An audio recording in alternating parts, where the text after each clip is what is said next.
Você sabia que 1 em cada 10 mulheres no Brasil sofre com sintomas da endometriose? Uma doença silenciosa e dolorosa que pode causar sérias dificuldades se não for tratada e diagnosticada. Essa foi a realidade vivenciada por Virgínia Roveda de Castro, que você vai conhecer agora.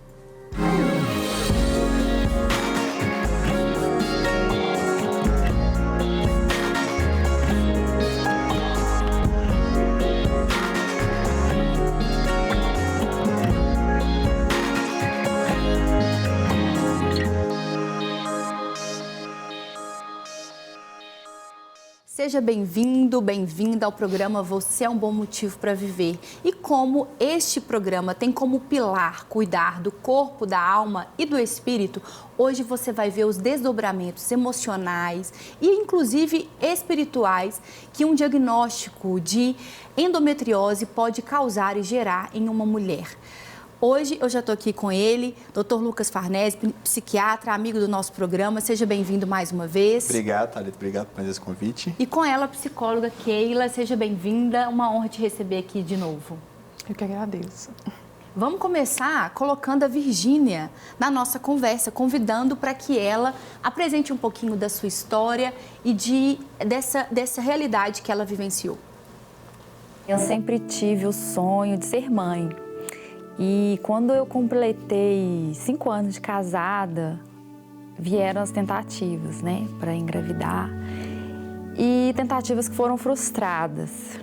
Eu sofri 2 abortos espontâneos, um em 2010 e o outro em 2012.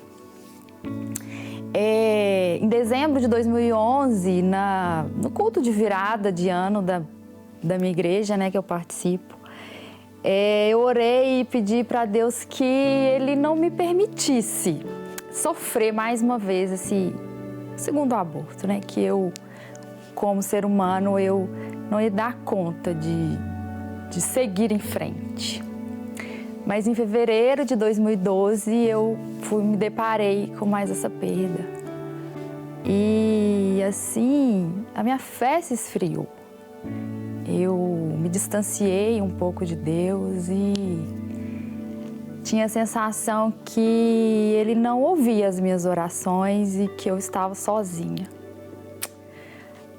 A partir daí eu busquei ajuda médica, uma clínica de reprodução assistida e fiz vários exames, novas tentativas para engravidar sem sucesso. Quando me encaminharam para uma médica especialista para a pesquisa de endometriose, que era a principal suspeita, veio o diagnóstico em 2014. 2014 veio o diagnóstico de endometriose profunda.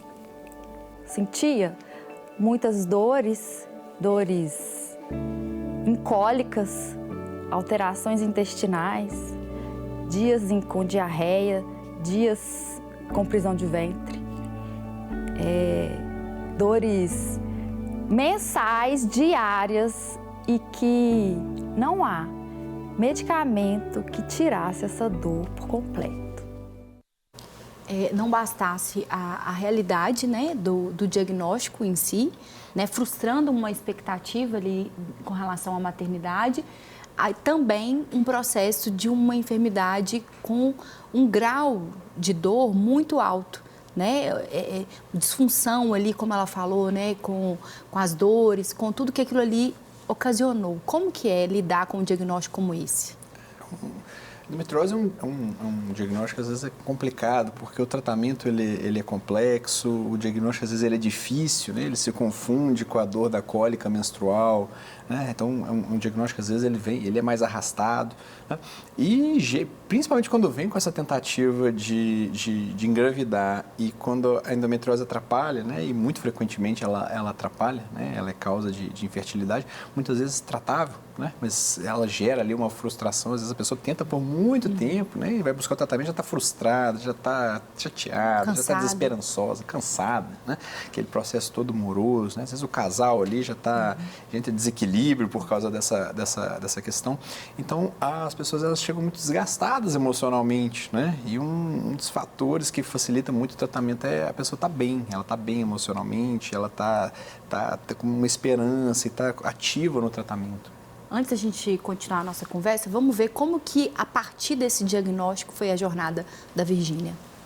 Um dia, saindo do consultório com essa médica que eu consultei, que era especialista, ela me disse, né, me deu a notícia de que eu não mais conseguiria engravidar naturalmente, somente com inseminação, devido ao estágio da endometriose.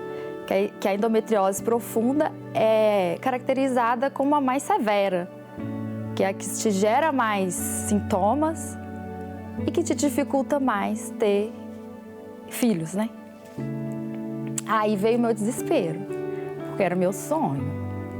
Quando eu saí, né, do consultório, eu orei, pedi para Deus que... Conversei com Deus e falei, Senhor, eu me sinto sozinha.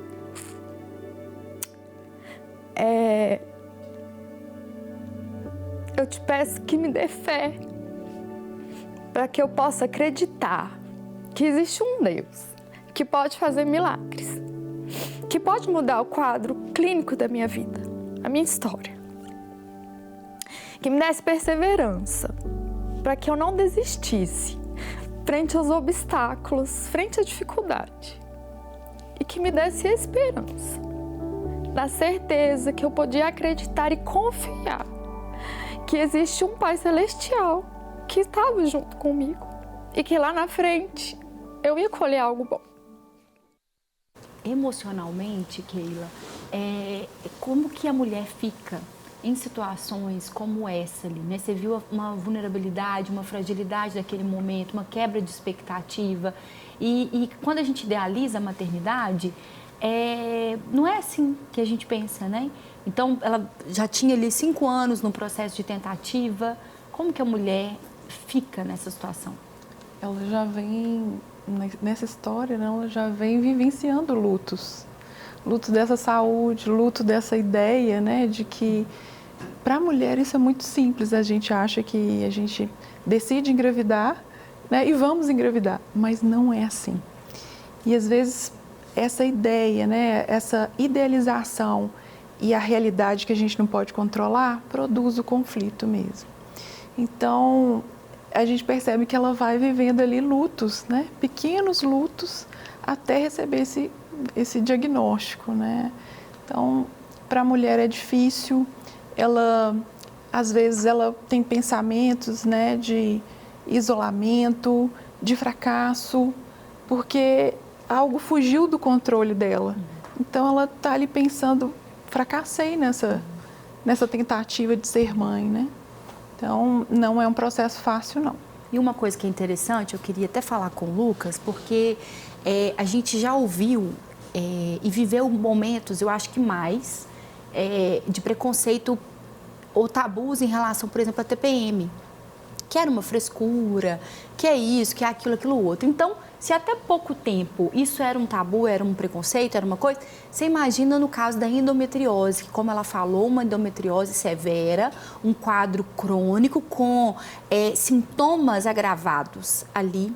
Então, as mulheres que sofrem com esse diagnóstico, elas estão como se fosse num nível a mais ainda de enfrentamento em relação a uma coisa que é totalmente natural.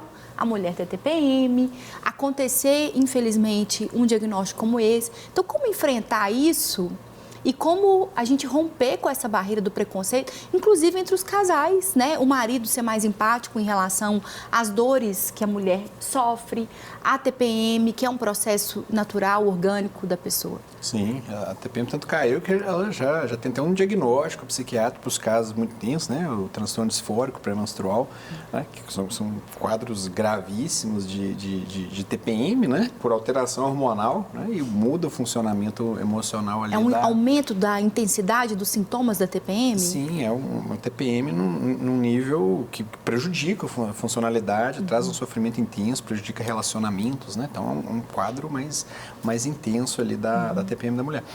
E a gente não... A gente tem mania de olhar para o outro e falar assim, olha, se eu lido bem, você também tem que lidar bem, né? Qualquer situação que se for, né? Não precisa dizer isso. Morreu seu periquito, você está muito triste, fala, deixa eu te acolher. Mas eu não estou escolhendo, né? Não é um momento de escolha. Eu vou sofrer ou vou lidar bem? Ah, não, vou sofrer. Eu escolhi sofrer. Não é assim que funciona. Estou sofrendo. Cada um lida com a dor de uma intensidade, Cada de uma um lida forma. de um jeito. Né? Então, se a pessoa está queixando, se a pessoa não está bem, né? Independentemente se você acha que ela tinha que lidar melhor, né? Esse pensamento é errado, porque ela não está conseguindo. Né? Você pode ajudá-la. Né? A gente não ensina ninguém a nadar na catafogando. A gente pega, acolhe, traz para o canto, depois ela vai bater a perninha devagar, né? E vai aprendendo a nadar. Esse é um exercício que a gente tem que fazer com todos, né, em todas as situações, mas principalmente nesses quadros, né, porque além da dor, né, essa dor de não poder gerar filhos, muitas vezes ela é muito intensa, né, a pessoa se acha assim, fala, olha, eu não valho nada, né? A pessoa chega com a sensação de menos-valia porque não pode gerar filhos, né, e isso é muito ruim, muito cruel a gente não conseguir acolher isso. E por isso que é tão importante a gente desenvolver uma fé e uma inteligência emocional que nos coloque na convicção de que nós não somos a nossa utilidade, ou o nosso rótulo, ou o nosso diploma, ou quanto dinheiro que a gente ganha. Nós somos filhos amados de Deus. Nele nós temos uma identidade real, uma identidade celestial, e isso nos garante saúde emocional, física e espiritual para desempenhar todos os outros papéis que são momentâneos, são circunstanciais. A gente vai ser mãe, vai ser pai por um período aqui na Terra, enquanto o Senhor nos permitir vivermos aqui, mas filhos de Deus nós vamos ser para a eternidade, né? Amém. Vamos ver como que ela continua a jornada dela. Eu agendei a minha cirurgia para retirada dos endometriomas e posteriormente fazer uma inseminação. Só que 15 dias antes eu engravidei do meu filho, Tiago. Deus me presenteou com ele, Deus me deu ele. Hoje ele tem 7 anos e ele veio no momento que não havia vida, mas ele trouxe vida para mim e trouxe esperança. E Deus fez por mim para me resgatar de novo, para trazer minha fé novamente, para me mostrar que, independente das circunstâncias, independente da medicina, independente das pessoas, independente do que eu estava passando, eu não estava só. Eu não estava sozinha e não estou sozinha. Esse sentimento de solidão diante das situações que nos acontecem, né? Como que isso é tão importante? A gente se sentir acolhido no momento de dor, né? Seja num luto, por uma perda de alguém. Ela viveu, como você disse, né, Keila, vários processos de luto, mas qual que é quais são os benefícios desse acolhimento e de ter esse sentimento de, olha, eu não estou sozinha? Ela viveu isso pela fé dela, né, pelas experiências que Deus deu a ela, inclusive essa restituição, né, com relação à maternidade, mas a gente desenvolver isso, né, como desenvolver isso também? Eu não estou sozinha. É interessante, porque quando nós estamos com os nossos conflitos, a primeira coisa que acontece com os nossos pensamentos é nós imaginarmos, porque não é real, de que estamos sós e que não há com quem compartilhar. Talvez o outro não nos entenda. E quando a gente rompe essa barreira, abre para a vulnerabilidade, você vê como ela se derramou diante de Deus, né? E ela aciona algo que é tão poderoso, essa virtude que é a espiritualidade, né? Ela percebe ali algo acontecendo dentro dela. Realmente ela usa a palavra esperança, perseverança, que são forças que nós, seres humanos temos, né? Dados por Deus, mas temos. Então, é interessante, a gente tem que olhar para essas coisas. Eu volto na questão da dor. A dor vai passar. e nós vamos permanecer melhores, né? Vamos entender que o Senhor nos faz melhores todos os dias, né? Nos chama para o futuro, nos chama para um futuro melhor. E força, esperança, resiliência, perseverança, a gente não vai exercer nos dias tranquilos, né? A gente vai exercer e fortalecer essa musculatura de fé mesmo nos dias de tempestade. Ela atualiza para a gente um pouquinho como que tem sido essa jornada dela. Vamos ver. Meu desejo é de ter muitos filhos, né? É um desejo, assim, enorme de ter vários filhos e eu sigo hoje estou tentando ter novos filhos. Busco conjuntamente com a medicina, a tentativa, tento viver a vida mais leve, levar a vida mais leve. Porque uma das coisas, né, que a medicina fala, uma das características da mulher com endometriose é que geralmente elas são mais ansiosas. Então eu sigo também tentando controlar essa ansiedade, com a psicologia, emocionalmente, levando a vida mais leve, além do tratamento medicamentoso, que é algo que eu vou ter que levar para a vida, porque a endometriose não tem cura. Não se sabe a causa certa, é uma doença crônica que eu vou ter durante a minha vida reprodutiva. Então eu tomei para mim esse diagnóstico. Enquanto eu rejeitei ele, eu tive dificuldade. A partir do momento que eu tomei para mim, isso é meu, Deus fez, né? Eu estou passando por isso porque é algo que Deus preparou para mim, para que eu recebesse meu milagre. Eu consegui seguir, porque eu sigo junto, a minha vida junto com a endometriose. Enquanto eu fui contra, eu não tive resultados satisfatórios.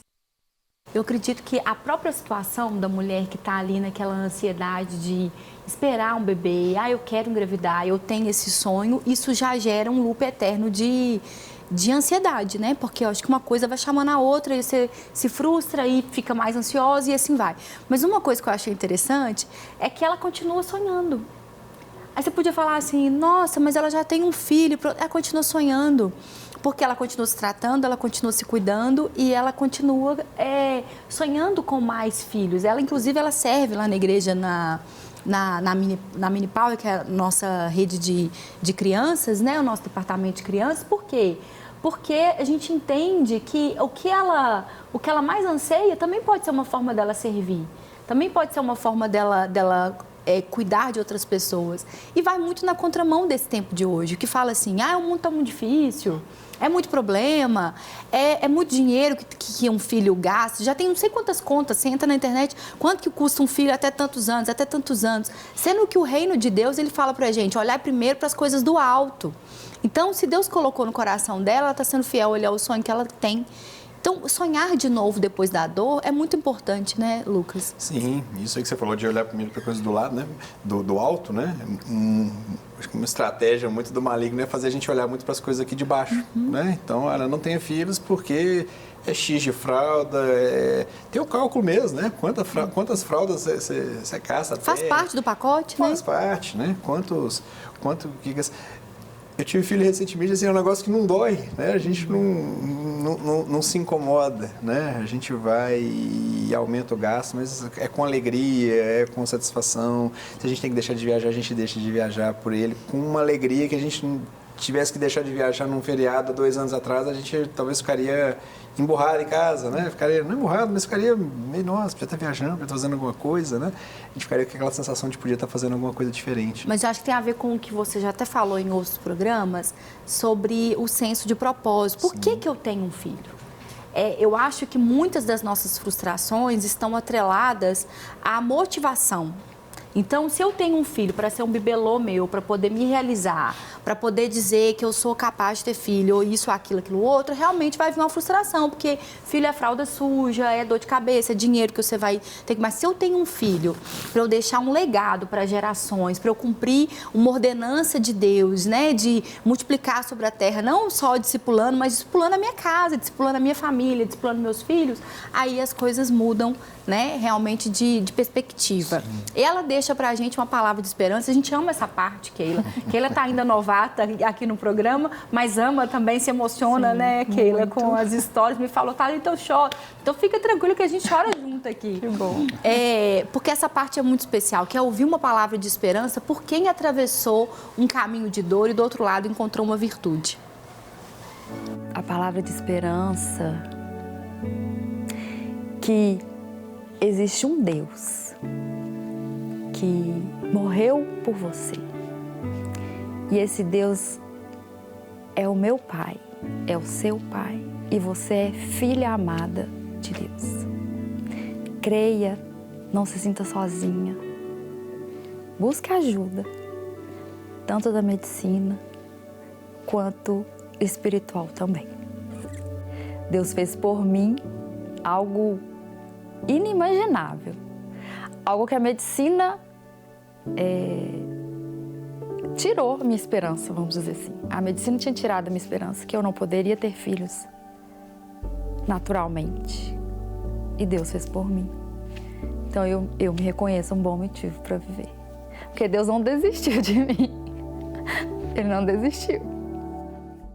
É muito especial, né? A gente vê essas histórias de quem ressignificou, né? A partir daquela dor e não paralisou na dor. Você fala muito sobre isso, sobre vai passar mesmo, né? O foco dela muda a partir do momento que ela recebe a notícia, ela ora, né? Fala com Deus, resgata essa paternidade e se vê amparada. E a partir dali, esse novo movimento, né, acontece na vida dela. Ela fala uma coisa muito interessante. Eu tive que acolher, aceitar isso para conseguir ver mudanças. E isso existe mesmo, chama paradoxo da mudança. A gente precisa acolher o que está acontecendo para conseguir realmente fazer esse movimento de mudança. Enquanto nega, não vai conseguir fazer. A gente não consegue. A gente fica paralisado, pensando no que deveria ser, no ideal. Eu deveria poder ter filho sem dificuldade, exatamente, sem dor, tranquila. Exatamente. Por que foi com fulano? Por que não? Né? E aquela coisa da menos-valia. Mas quando você, ok, está acontecendo, é comigo, então o que eu faço a partir daí? Né? E ela aciona a fé. E a fé, né, assim, nesse pai de amor. E o pai a leva ao sonho dela, né? De ter filhos. Eu acho isso maravilhoso. E às vezes a pessoa vai conseguir desenvolver isso sozinha, né? Numa conversa com Deus, como ela fez e mostrou pra gente ali com muita naturalidade. Às vezes ela vai precisar de algumas sessões de terapia. Às vezes ela vai precisar conversar num discipulado. Vai precisar de tempo, né? Às vezes vai precisar de um tempo. Às vezes a própria resposta ao tratamento, o orgânico, né? O corpo ali, porque ela descreve muita dificuldade nesse tratamento dos remédios serem o suficiente para suportar a dor. Então, de fato, é uma doença muito dolorosa. E é uma doença que é muito importante a gente destacar isso, a importância de você, mulher, manter os seus exames em dia. Né? De você, a gente fala aqui, procura um terapeuta, procura um psicólogo, procura um psiquiatra, mas procure também o seu ginecologista. Você, homem, procure o seu, me lembra? Eu esqueci. Urologista. Sabe? Isso, gente, né? Isso é saúde, é você se cuidar. Deus deu sabedoria aos homens, né? E mulheres que, através da ciência, cuidam, tratam, fazem o diagnóstico. Quanto antes do diagnóstico, mais rápido você recebe aquele diagnóstico, processa isso, se cuida, se trata e melhora. Então, é muito importante, realmente, a gente manter os exames em dia, não só ginecológico, mas um check-up mesmo. Às vezes a pessoa fala assim, não, eu estou ótima, mas não sabe quando foi a última vez que olhou a glicose, o colesterol, não faz ideia quando foi a última vez que fez uma limpeza dos dentes. né? A saúde, eu em visita recente, eu vi o tanto que a nossa saúde emocional também influencia a questão do nosso sorriso, dos nossos dentes mesmo, né? O quanto que a pandemia, por exemplo, deixou isso claro, que as pessoas se cuidavam menos, estavam mais deprimidas, às vezes não escovavam o tanto de dente que precisava escovar. Então, assim, pequenos cuidados com a gente mesmo que mostram onde nós estamos fundamentando também a nossa fé, né? Acho que foi um papo bom hoje, sim, de alerta, mas também de respeito pela dor do outro, né? Sim, porque todo outro ela é única, a gente não sabe o que está sentindo, né? Se eu consigo lidar melhor, bom para mim, que eu consiga acolher o outro também, né? Melhor que lidar com a dor, nós sabemos lidar uns com os outros, né? E servir ao outro no momento que ele precisa. Se no momento que ele precisa de um acolhimento, a gente acolhe. Isso. E você que nos acompanhou no programa de hoje, eu quero reforçar o lembrete que você não está sozinho, de que você não está sozinha. Procure ajuda, sim, e receba a identidade de Deus na sua vida, que vai te ajudar a dar todos os movimentos, todos os passos em direção a quem realmente você é. Você não é o seu diagnóstico, por pior que ele seja, independente do que seja, há tratamento, há esperança para você. E na sua identidade de filha amada de Deus, você não é aquilo que você dá conta ou aquilo que você não dá conta de fazer, ou que alguém disse que você dá conta ou que você não dá conta de fazer. Lembre-se disso, afinal de contas, você é um bom motivo para viver. Deus te abençoe, obrigada pela companhia mais uma vez, Lucas, obrigada, Keila, e até o nosso próximo programa, se Deus quiser.